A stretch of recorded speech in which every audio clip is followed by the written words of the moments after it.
जय माता दी दोस्तों, आप सभी पर माता रानी की कृपा सर्वदा बनी रहे।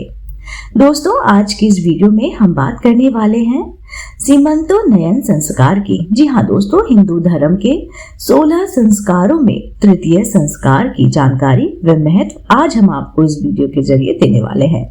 हम सब जानते हैं कि सनातन धर्म में कुल 16 संस्कार माने गए हैं, जिनमें से 3 संस्कार शिशु के जन्म से पूर्व ही कर दिए जाते हैं। इसमें से सीमंतोन्नयन संस्कार तीसरा संस्कार कहा जाता है, जिसे शिशु के जन्म से कुछ माह पहले ही संपन्न किया जाता है।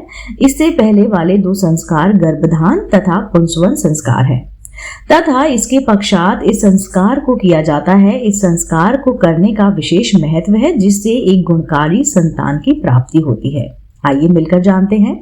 सबसे पहले जानते हैं सीमंतोन्नयन संस्कार कब किया जाता है। जी हाँ, पुंसवन संस्कार को गर्भ अवस्था के 3रे माह में किया जाता है। इसके पश्चात सीमंतोन्नयन संस्कार को 6 से 8वें माह के बीच किया जाता है। प्रचलित मान्यता के अनुसार इसे गर्भ अवस्था में और गर्भ अवस्था के 8वें माह में करना शुभ माना गया है।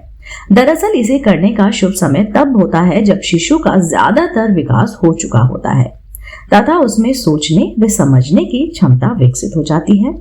ऐसे समय में वह शिशु गर्भ में अपनी मां के भावों, उनकी क्रियाओं, बातों इत्यादि को सुन सकता है तथा उन पर अपने भाव भी प्रकट कर सकता है। आपको ये जानकर आश्चर्य होगा कि इस समय यदि आपका मन प्रसन्न है तो आपका शिशु भी प्रसन्न होगा, और यदि आपका मन दुखी है तो शिशु भी अंदर से दुखी होगा। इसके साथ ही वह अपनी मां तथा बाहर की आवाजों को सुनकर उन पर अपनी प्रतिक्रियाएं भी देने लगता है। इसलिए इस समय सीमंतोन्नयन संस्कार किया जाना उचित माना गया है, ताकि गर्भ में ही शिशु को संस्कार दिया जा सके तथा उसमें बुद्धि का विकास किया जा सके। अब बात करते हैं सीमंतोन्नयन संस्कार क्या है।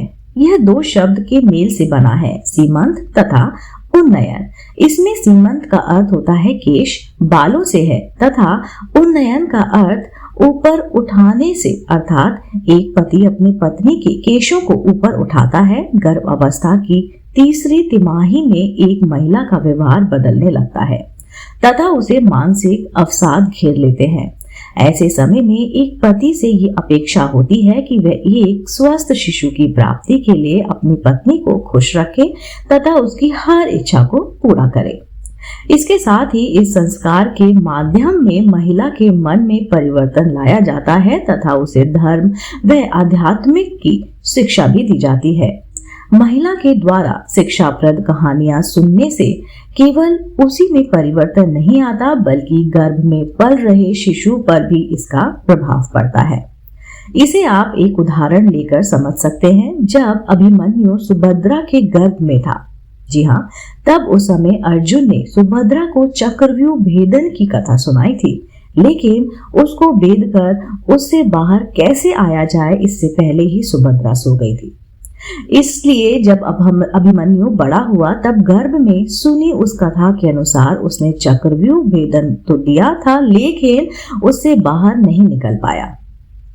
अब बात कर लेते हैं सीमंतोन्नयन संस्कार का महत्व क्या है।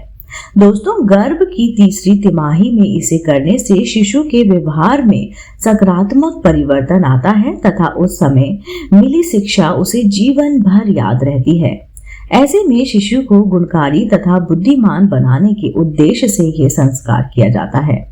यदि आप इसे वर्तमान के परिप्रेक्ष्य में देखें तो बहुत सी महिलाएं अपनी गर्भावस्था के आखिरी समय में शिक्षाप्रद कहानियां पढ़ती हैं तथा मधुर संगीत भी सुनती हैं, जिसका प्रभाव उनके शिशु पर पड़ता है। वह इसी उद्देश्य की पूर्ति के लिए उसे धर्म कथाएं सुनाकर गर्भ में ही संस्कारी बनाया जाता है। दोस्तों, उम्मीद करती हूँ आपको सीमंतोन्नयन संस्कार की संपूर्ण जानकारी इसको कब किया जाता है, कैसे किया जाता है और इसके करने के बाद पीछे कारण क्या है, ये सारी की सारी जानकारी आपको मेरे वीडियो द्वारा प्राप्त हुई होगी।